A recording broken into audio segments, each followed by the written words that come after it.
One Percenter Podcast with Sam Bakhtiar, bringing you the 1% knowledge to help you reach your full potential. Learn what it takes to rise above the 99% and become a 1%er.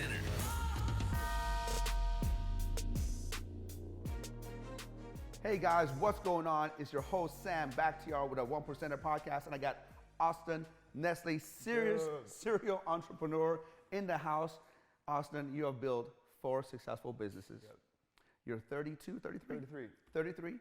You know, and you are just on top of the world right now. You have a new business called 2X, Yep. which helps entrepreneurs scale their business. That's right. And automate everything, which is something I definitely need to do, especially with having 2 children and you can't be working 50, 60 hours a week. So welcome to the show. Thanks, man. I love what you're building. I love what you've done already. And you're taking it in the right steps as far as now getting out there and teaching so many people. So I'm just pumped to be here, man. I appreciate it, man. You're about an hour and a half away, not too bad. Yep. I appreciate you driving by here. Yeah, absolutely. So tell me, man, I know I'd read a little bit of your backstory. Yep. You know, you were always fascinated with making money. I think you said you were like 10 years old, you were fascinated with making money. Is that true? I was 8 years old. You were 8 years old. Where I made the decision, I'm going to be rich. Okay. Now tell me, like, how an 8-year-old all of a sudden just says, oh, I want to be, did something happen that you told yourself, you know what, I want to be like that guy, I want to be rich, I want to have money. An 8-year-old just doesn't wake up and say, I want to be rich. We didn't have a ton of money growing up. We didn't grow up in the slums or anything crazy bad. We're middle class? We were middle class, lower middle class. And there was just enough tension in my life growing up with my family and my parents and whatnot. With the finances, and you're like, man, I don't want to deal with that shit. And I was like, you know what?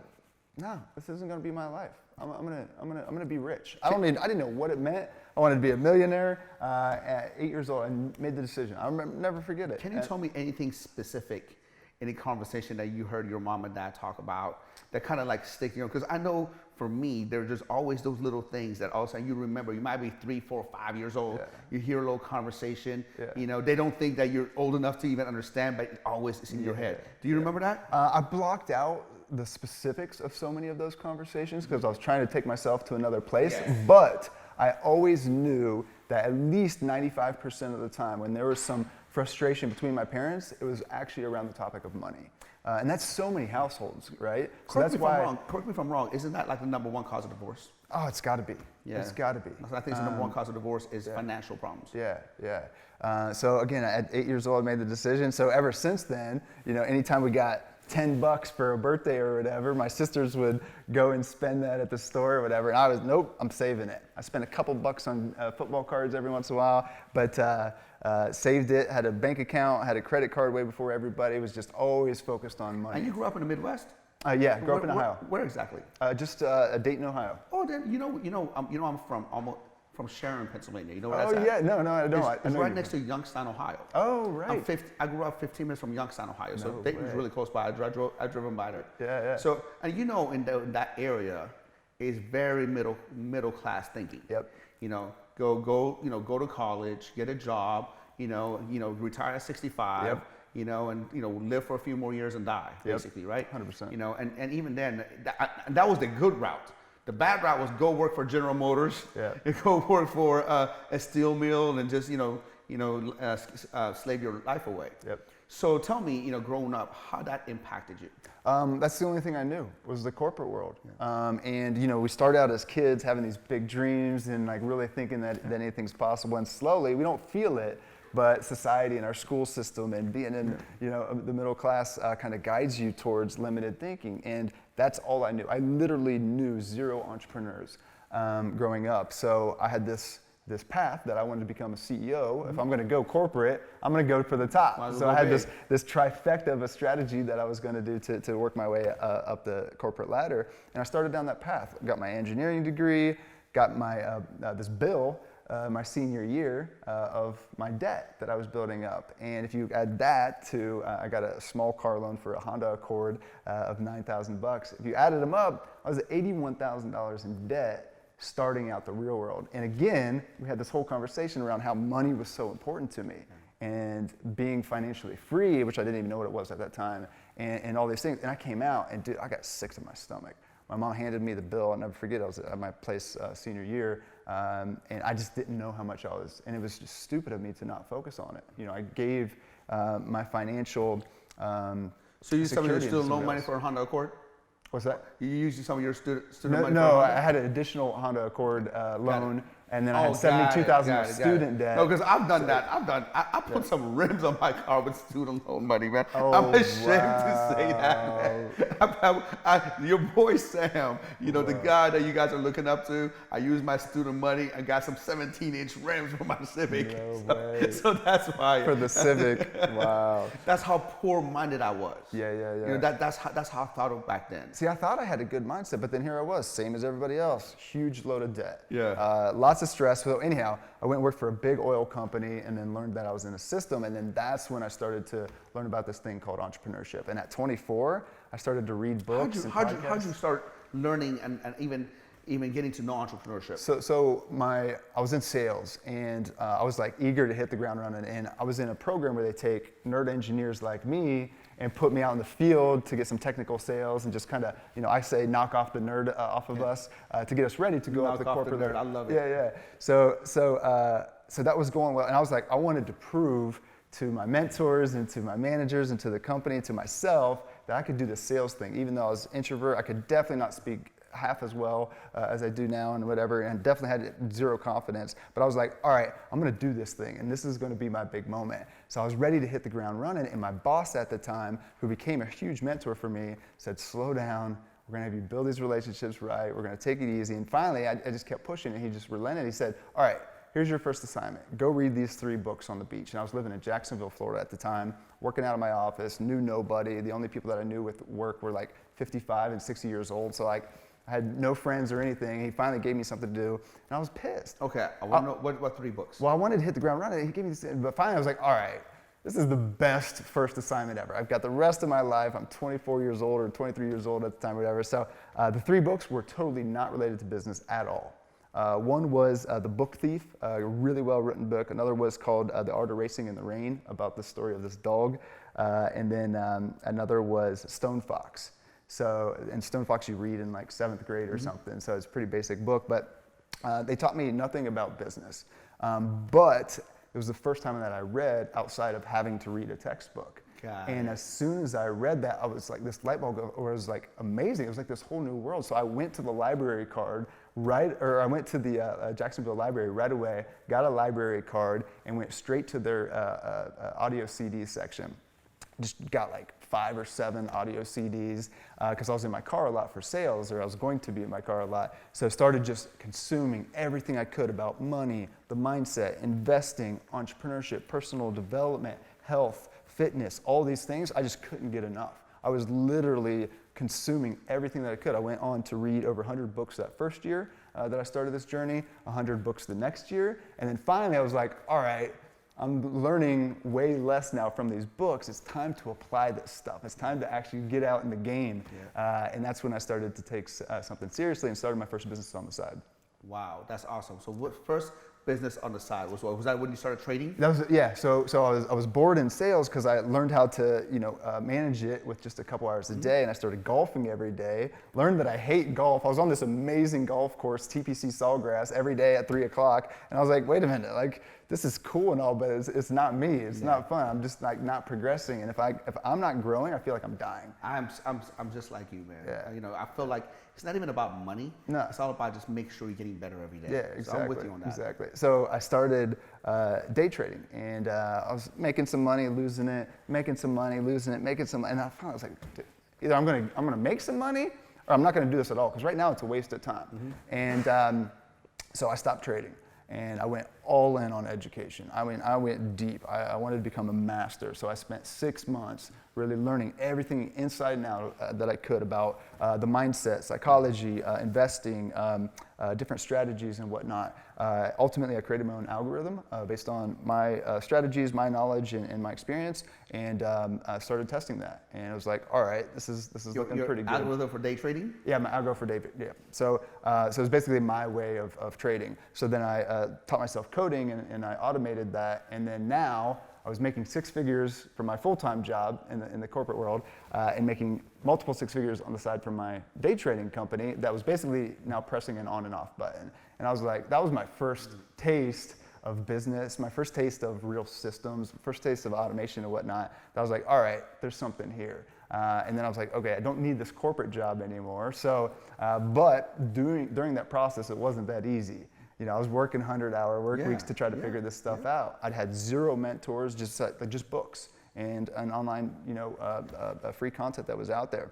So I took the long path and burnt myself out in that process. And again, working 100-hour work weeks, stressed out as can be. Even though it was automated, it was not stress-free. You say you burned yourself out. Did something happen? I had to call 911, not once, but twice. Wow, so tell me about that. So I would go to my doctor and I was like, Doc, like, dude, something's going on here. Like, I'm stressed out. I feel like this major tension in my chest. I can't think, I can't talk. And he's like doing all these tests. He's like, no, Austin, you're the healthiest person that comes in here. And I'm like, no, like, I'm not. And then I was running marathons at the time. So I played college football at a small school in Ohio. And then I needed some type of fitness competition or whatever. So I was doing like the Spartan races and marathons and triathlons and whatnot. So physically, I was in really good shape. But like internally, I had so much anxiety and stress that something was going on. And it all boiled up that I was at a weekend getaway with my buddies. And I just started having this anxiety attack. And we had, partied all day, went to a football game, and then it was like 2 a.m. I'm laying down in bed in this crappy hotel room, and every time I drift off to sleep, I'd gasp up for breath, because I had to like consciously tell myself to breathe, which like you shouldn't have to do. So I couldn't fall asleep, and I couldn't breathe. And these are 2 pretty important things. So my body was having a major anxiety attack. It's so funny you say that, Austin, because I've had one of those, and it feels like a heart attack. Yeah, exactly. Matter of fact, I remember, just laying in bed, I felt like somebody stomped their like cowboy boots on my, on my chest. I couldn't breathe. I started breaking out in cold sweat. Yep. Next thing you know, my whole bed was wet. I'm like, all right, well, I'm gonna die, right? But the next morning I got up, I'm like, oh, I'm alive. I'm like, let me go to the doctor. And after so many EKG tests and so many different things and all that kind of stuff, we found out that no, it was a stress attack or panic attack. And then I realized, man, how important it was for you to take some time and making sure that, even though you're physically in great shape, that you can actually mentally make sure that you get some mental rest as well. Just like muscles, you work them out really hard, but you need to get them to rest to get better and faster and stronger. So mentally you need that, those detox days to be able to do that. So 100%. So go ahead. Yeah, and the other piece of that was like I was eating like Costco burritos, and I was eating this, what the society thinks is a healthy diet. Like I was eating yogurt parfaits every day. I was eating this little cheese egg casserole thing. I was eating, mentioned the Costco burritos. I was eating oatmeal, lots of peanut butter, like all these things. I just felt like crap. I couldn't think or talk. Like fortunately, I was able to do enough to build this business, but my diet was so bad, and I was partying at the same time. So I was doing all this. I wasn't sleeping very much. Had a ton of personal stress. So I want to ask you a personal question nobody's ever asked you before. And so you were partying. Yeah. What is defined partying? Is it alcohol? Just alcohol. Okay. Just alcohol. Okay. Because I mean, like I've done drugs back in the day. Not like all the time, but occasionally we went out and kind of stupid in our 20s. You're making money on that, your 20s and you're being dumb. You go out there, you drink, and you do. You pop a Molly and stuff like that. But I just want to make sure. Yeah. So I grew up in Ohio, and there's not a lot of things to do. Yeah, that's for damn sure. So what we do is play football and drink beer. Yeah. So I started drinking at like 13. Yeah, it was 12 or 13. Nothing to do there, man. And then I didn't make it more than 15 days of not drinking an entire period from 13 years old until I gave it up at 29. Damn. So, like, I had you these were running goals. marathons and drinking and stuff? Oh, dude, I was doing it all. I was invincible, man. I mean, I thought I was at least. Iron Man. And here's the thing, I didn't have confidence. So my escape was getting not just a little bit of alcohol. I would get blacked out. Yeah. Like blacked out, drunk. And that was the time where I felt confidence. So I would do that multiple times per week. So I was either hungover or leading to the next hangover. And I had these big goals, you know, and big ambition, but I was killing myself. Yeah, you were self-destructing. Yes, you were becoming successful, but your success thermostat threw you back again. Yep. You know what I mean? Threw you back because you were used to. So then at 29, you got serious about it? Or you got serious about it way before then?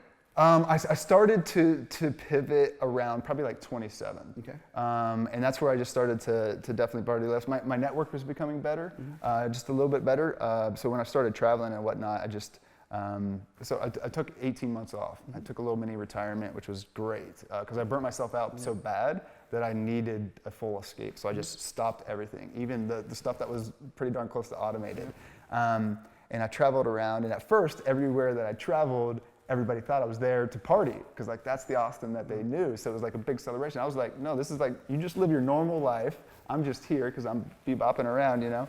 And, but finally at 29, I was traveling for 10 days and partied almost every single day.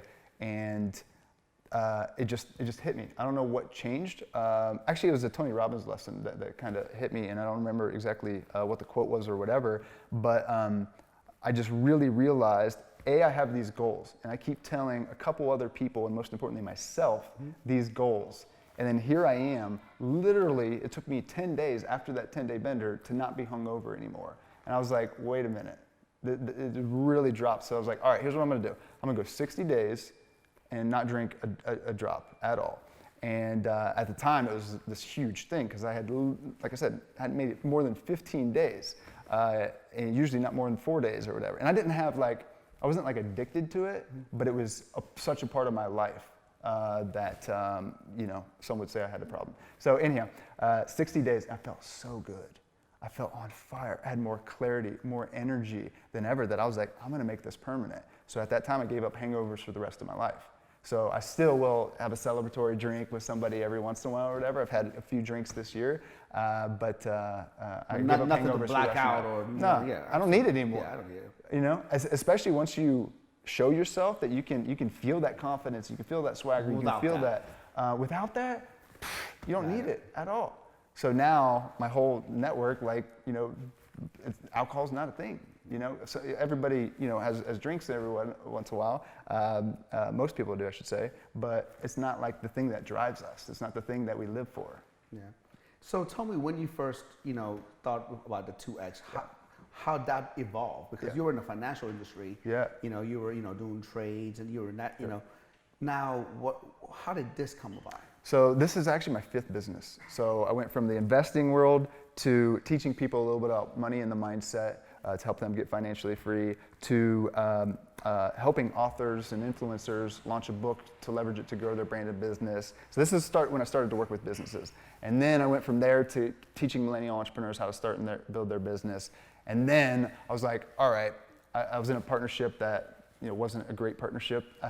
So I was like, all right, I'm gonna get out of this. I'm gonna give him everything. Like, just no questions asked, just give him everything and start something from scratch. So knowing what I know now, looking at my skill set, looking at what I want to do for the rest of my life, because at this point it had been like 2 years and get out of business, 2 years, get out of business. Yeah. And I was like, I don't want to do that for the rest of my life. You know, I could have a way bigger and better business. I could have a way better if you didn't impact do one thing, if I would focus, yes. You know, and commit. And so I had this clean slate, and I took all those things into account, looked at what the market really needed, and started putting together the idea of 2X. And what we do is, like, we focus so much on systems, operations, team, hiring, the boring stuff, great execution, that is just not talked about enough. So I started sharing this with some of my 7- and 8-figure friends, and they were like, dude, it's needed, it's you, go. And I put it out there into the marketplace. We came out of the gate swinging January. How do you know so much about, you know, all the aspects it takes to scale a business? I mean, obviously you had several businesses that you've done. You know, you have 4 businesses that you took, you know, and you grew. But when it comes to now taking it someone else's business and be able to scale on it, tell me how did you know so much about it? How did that come by?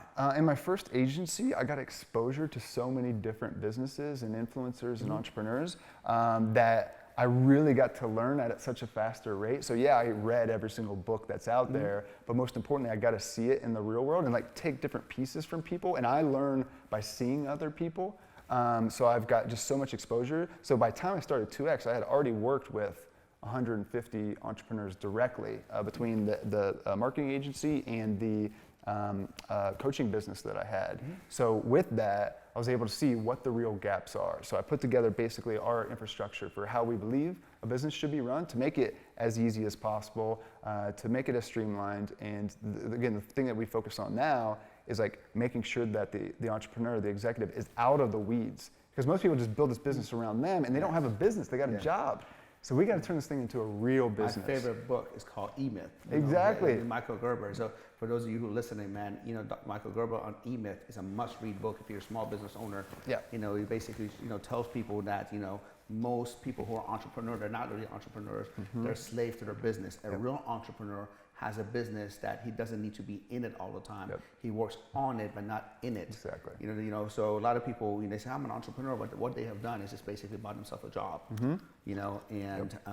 and so you take people who are doing 6, 7, 8 figures, and you scale their business, you automate their business, you systematize their business so they can, have a better lifestyle, make more money, obviously, and obviously have a better lifestyle, not just be a slave to their business. Yeah, most people forget. They get started into entrepreneurship for certain reasons. They want freedom, they want the Ferrari, they want certain things, but they get so caught up in it that they forget what a business is even about. It's a tool to create your dream life. Whatever that is. For you, it's impact. Yes, there's some wealth components. Yes, you want to grow and whatnot. Like, you got to figure out, what is your vision? What do you really want? I have to stop you. Your business is a tool for you to create the life that you want. A tool to freedom. Not a tool to jail. Because if you're stuck and you have to work in your business, that means that, if you don't work in your business, your sales will go down. I think a perfect test is someone, hey, go away for 30 to 60 days and let's see if your business grows. If your business still grows without you being there, then you have a real business, right? Exactly. We call it the 2-week vacation test. 2 weeks. So we start with 2 weeks, and then our goal is to get them through a month. Most entrepreneurs, after they won't be able to do 2 or 3 days, right? In 2 weeks. And if they do go away, they're not away. They're still on the phone. Their family's trying to enjoy them, and they're out like texting, making calls. They're just stressed out, whatever it is. They're not there mentally. So business is. I mean, ultimately, the goal, as you mentioned, is freedom. And few people ever really, really understand that. So true. And financial freedom is definitely a piece of that, but it's about freedom. And so we've got to build the business in a different way. We've got to make it way easier, because there's so many potential moving pieces that one of the first things that we come in and do is just simplify. We figure out what we can cut out. Because most of what people are spending their time on, it's not profitable, or it's just not working. It goes back to the 80-20 rule, right? It's the 80-20. It goes back to the 80-20 rule. 20% of things that you do give you 80% results, and 80% of things you do give you 20% results. And it's so amazing you say that, because when I was younger, I thought the more sophisticated, the more complex something was, well, it was more sophisticated, it was better, it's going to make better money, it's going to make more. And as I got older, I realized, man, that the best sophistication is simplification. Simplicity. You know what I mean? And now, I run all the business. I'm looking at it like, what can I cut out? What can I streamline? What can I eliminate a third party or another command to go through? Because it gets lost. The more chains you have, and the more things you have, the more the message will get lost. And the more pieces that there are, the more opportunity for stuff to break. Absolutely. So it's like, we focused 2X on one product at one price, no questions asked for the first 11 months. And then we added another one, and then 6 months later, now we started to add another. So, you don't need this whole crazy funnel or whatever. Every time we've tried to get more complex than it needs to be. It makes it worse. It makes it worse. It doesn't help at all. It actually just adds a lot more work, and it makes the results actually worse. So simplicity is not easy. But it's a priceless skill. So let's just say I'm an entrepreneur. I'm doing 6 or 7 figures, but I'm a slave to my business. I'm starting to resent the business because I'm working 80 hours. I'm making good money, but I have no life. And I come to you and tell me tell me a few things that you would do right away. Is there like a little audit that you do? Yep. You go through it. Can you talk about that a little bit? Yeah. The first thing that I would ask you is, what's your goal? Yeah. What's your vision? Of course. Because we can create whatever you want. Yeah. We just got to understand what that is. And what so many people do is like they're taking advice from people that don't really understand what their goals are. And everybody's goals are different. Yeah. So somebody's goals may be to make millions of dollars. Somebody's goals may be to just have a better family life and like actually get free. Whatever it is, we can design the business in whatever way, but we've got to start with the vision. And then from there, what we're looking at is, what's the strategy? What's the model to get there? There's 5 things that we really break down with this. Are we selling the right stuff to the right people at the right price with the right positioning in a way that can scale? All right. Okay, you right have to say that again, because I can't take notes because I'm interviewing you. But I want to when I watch this again, I want to take notes. Say that again. All right. Are we selling the right stuff? Right stuff to the right people. To the right people at the right price with the right positioning in a way that can scale. Let's break this down one by one. Okay. The right stuff. What is the ideal, irresistible offer? Again, we look at all the things that people are trying to sell, and we're like, these 4 are not working. Yeah. This is your real money maker. Yeah. What if we had just this and then this as a LTV maximizer, which we can talk about that. What if we had 2 products instead of 10? What would that look like? Oh my gosh, that would make my life easier. Well, and you look at the numbers, it's all that's driving business. Sense. It's all that the customers want anyway. So now we're confident that we're selling the right stuff. But even before that, we've got to make sure that we're selling to the right people. All right, we've got to understand who is the avatar in really clear detail. And every single person in the history of entrepreneurship is scared to go narrow. Yeah. Because we think that we're turning away people. But by being too general, by being too broad, by saying, oh, my product's for everybody, or it's for this one and this one and that one and that one. It's not. It gets diluted. It's not. It's a busy world out there. Yes. So you've got to. You want to speak to that one person, your customer avatar. And as soon as you know that person in detail, you talk directly to them. You're talking directly to them. Yeah. And you know exactly where they're at. You know exactly their life, their exact pain points and whatnot. So we got to really go deep into that. And that's a scary process. And people really need our support to kind of get through that. But as soon as they do, they see the traction and they take out so much of the fluff and whatnot. But here's the thing. It's like you still attract 1 degree away all the time. Like we say that we only work with 6 and 7, like we are clear on every single page. We only work with 6 and 7-figure business owners. We still get 8-figure people coming in all the time. We still get a ton of people just starting out, obviously, but you're still going to get these different ancillary types of people, but you've got to figure out who's an avatar, who's an audience that you can really own, who's the ideal target audience. And we detail this out, this ideal person out. Give them a name, of course. Our document, I think, it's 24 pages, actually, I know it is. It's 24 pages long, detailing out the day in the life, the pains, the desires, the dreams, the goals.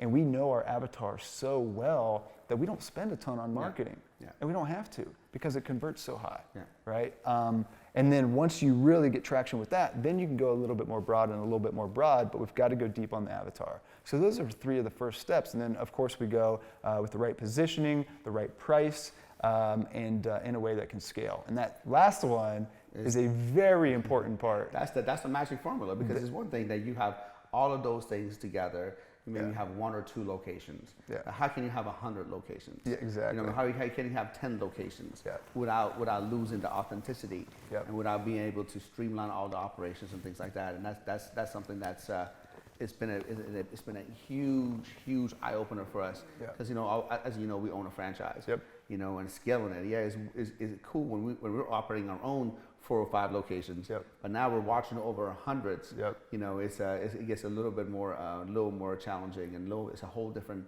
animal. 100%. And you mentioned the E-Myth. Whether you're building a franchise or not, that franchise prototype and the way that he talks about it, looking at your business, can it be duplicated without you?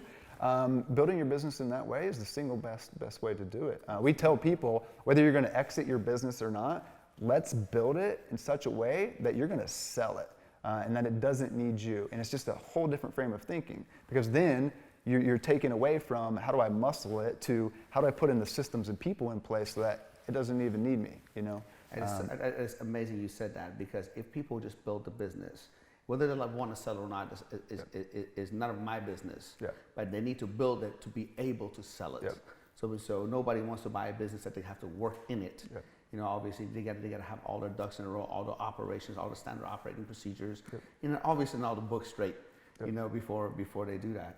That's awesome, man. You know, can you give me like an example of a client that you worked with, and what were you able to help them achieve? Oh man, we got lots. I know you smile. Yeah, when dude. I mean, like it's that, like when you smile like that, you know, when somebody smiles like that, you know, it shows me that it's fulfilling for you. Yeah.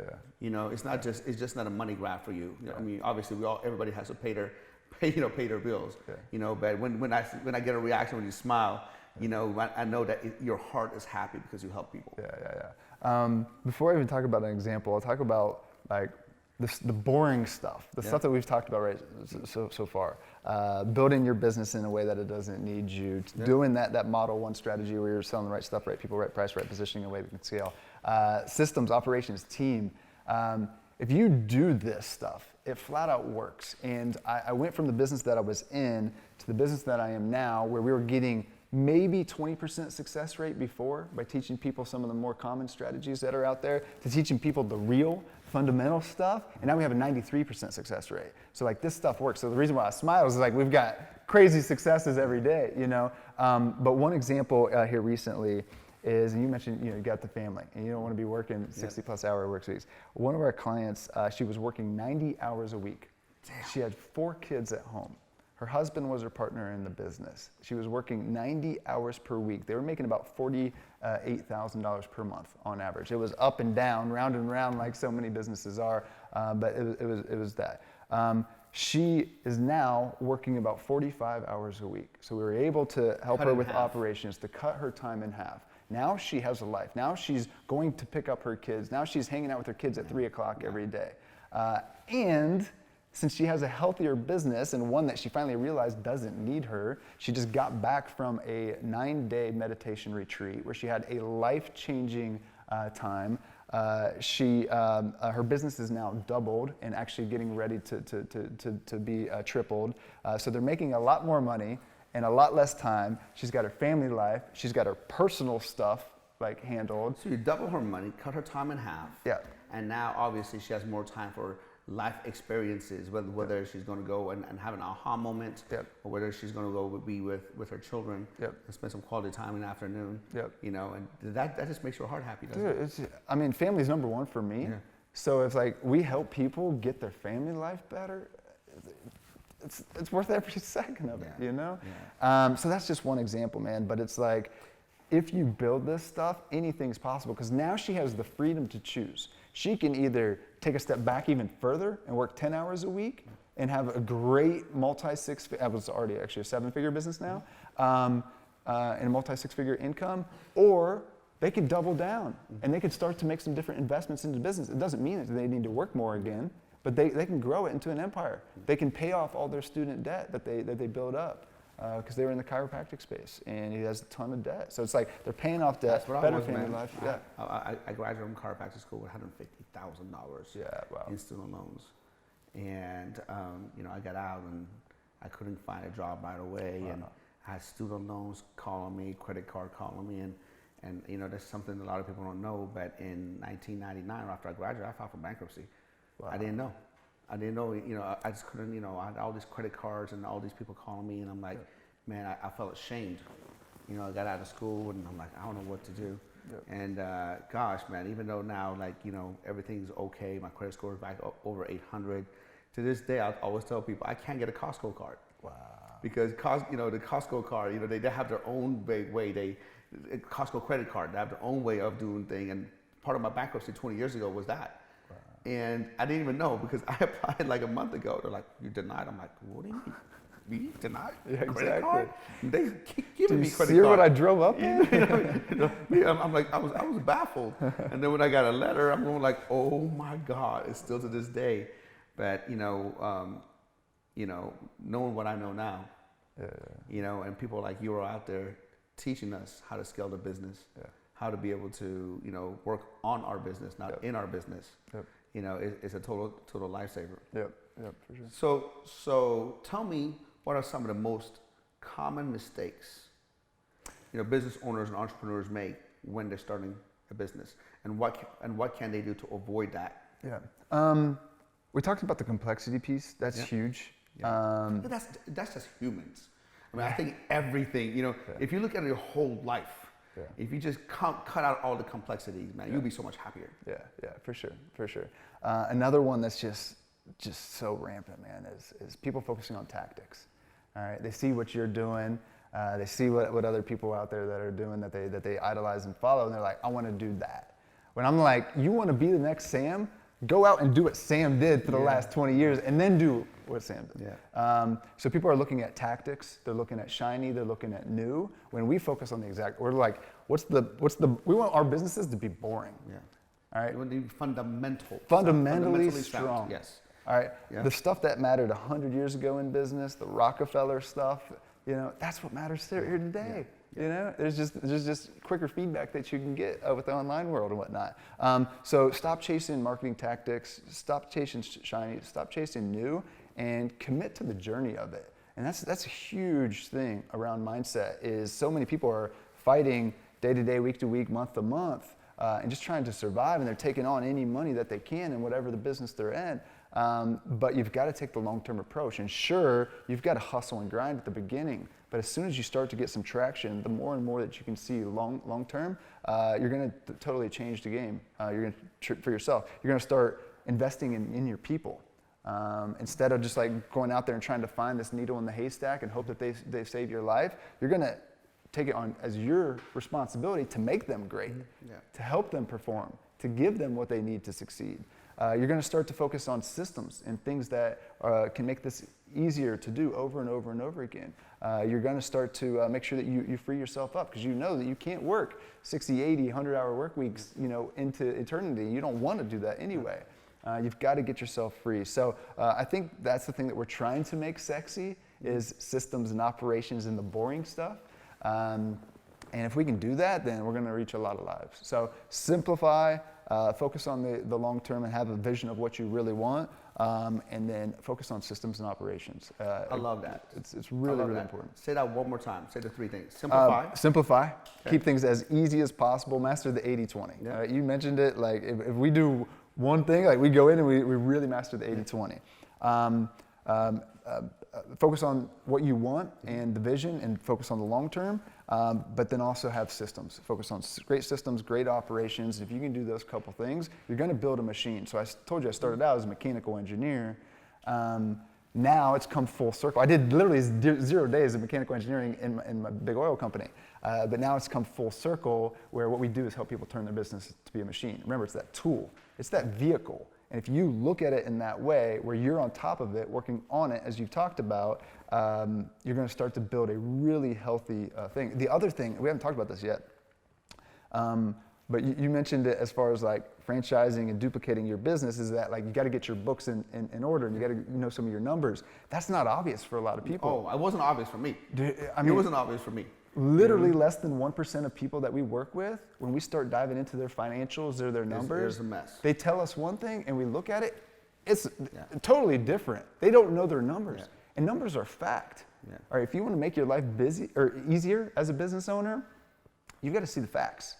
And it's painful to do. Yeah, it is painful, man. I've crossed that road, when I was like 5 years into my business, and I thought I knew the numbers, and boy, was I wrong, And I like the Jay-Z quote on this one: men lie, women lie, numbers don't. Yeah, you know what I mean? Amen. So once you look at the numbers, it's like, you can say how fast your car is, and what it is, and how good it drives.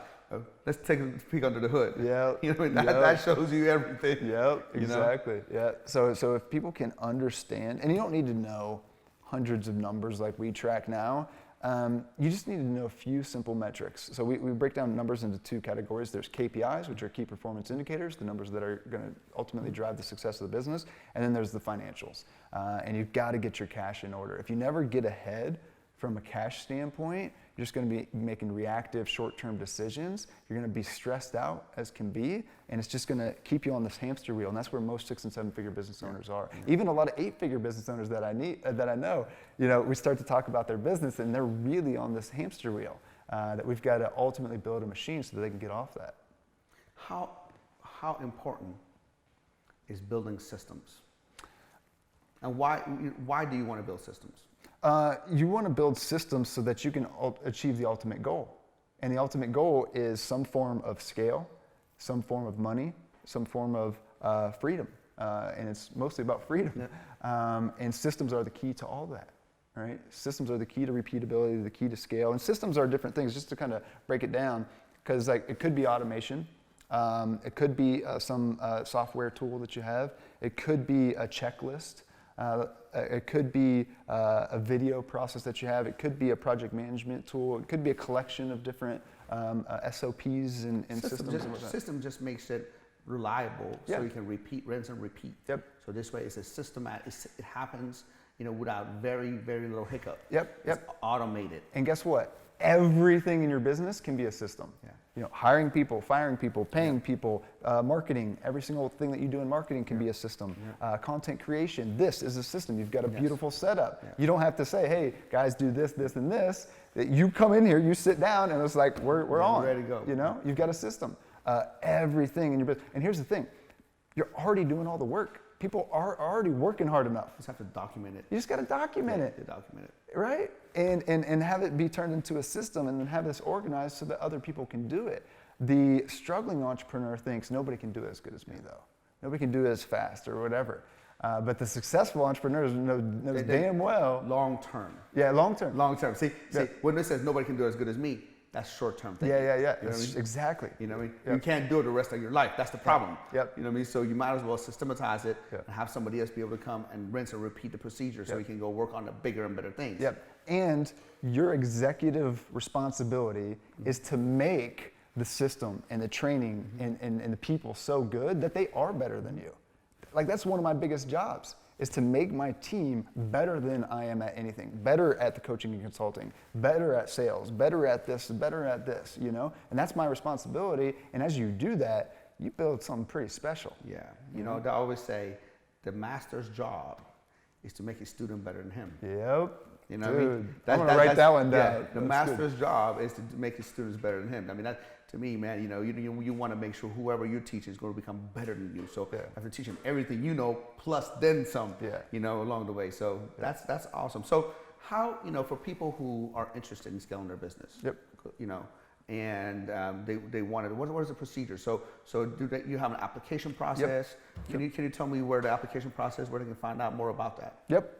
So scale2x.com is our website. We've got a ton of free resources. It's SCALE X.com. People apply for our program. We turn away the vast majority of people. Because we want to make sure you can help them. We want to make sure that we can help people. And we've got, a certain type of audience that we know that we can change their life, not in our 90-day program, in the first 10 days. And we want people to get the highest ROI and whatnot. So we really protect who we bring in, because we want that high success rate. So people apply, very short application. We hop on, understand a little bit more about what are their visions, or what's their vision, what's their goals, and what's going on in the business right now. And if we can help them, then we offer an opportunity. So it's a 90-day one-on-one program. That's our bread and butter. That's where people start with. And then we've got other services and things that we can do after that. But we've got to get in there and fix some things first. Awesome. One more time. Tell me the website. Scale2x.com. Scale2x.com. Yep. And at scale2x.com/apply, you can learn a little bit more about the program and apply. Awesome, man. I appreciate you being on the show. Absolutely. It was great. You guys heard it now, man. Serial entrepreneur for successful businesses. And now his hobby is to help people scale their business. Because scaling your business means that you don't have to work in your business and be a slave in your business. You can work on your business and be able to multiply and replicate, rather than just being in one location and being miserable and working 90 hours a week. Because that was me in the beginning. Yep. That was me in the beginning. And when I knew that, I was young, I could do that. But when I got in my 30s, I'm like, I can't work 80 hours a week, man. I want to have a family. I want to have children. And basically, you help people, live the American dream, which is freedom. Yep. Get free and scale, man. Thank you. Appreciate it. Hey, guys, if you like today's episode, do me a huge favor. Go ahead and leave a comment below. Subscribe to the channel. Leave me a review. And tag a few friends that you think can benefit from what we shared today. Really appreciate it. God bless.